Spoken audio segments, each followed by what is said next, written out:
Ready to move in premium triplex villas at Kollur APR projects.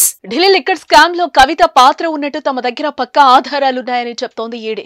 రెండో రోజు కవితను ప్రశ్నించిన ఈడీ కీలకమైన ప్రకటన చేసింది. ఢిల్లీ లిక్కర్ స్కామ్ లోనే కవితను అదుపులోకి తీసుకున్నామని, కోర్టు అనుమతితో కస్టడీలోకి తీసుకుని విచారిస్తున్నామని ప్రకటించింది.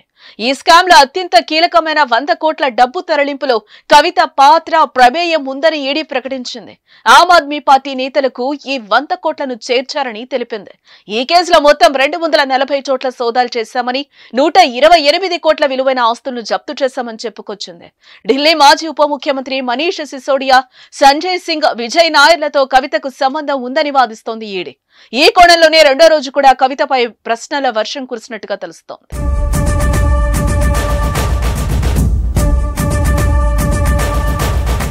ఢిల్లీ మద్యం పాలసీ రూపకల్పనలో కవిత లీడ్ చేసిన సౌత్ గ్రూప్ పాత్ర కీలకమని వాదిస్తోంది ఈడీ.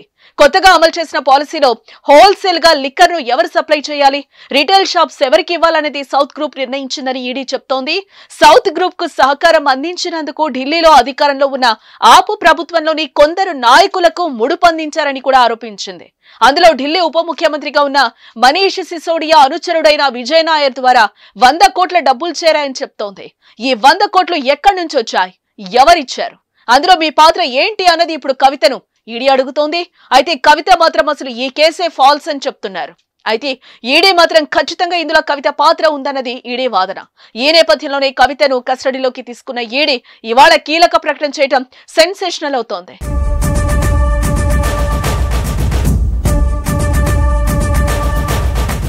సుమన్ టీవీలో మీ పర్సనల్ అండ్ బిజినెస్ ప్రమోషన్స్ కోసం కింది నెంబర్కి కాంటాక్ట్ చేయండి.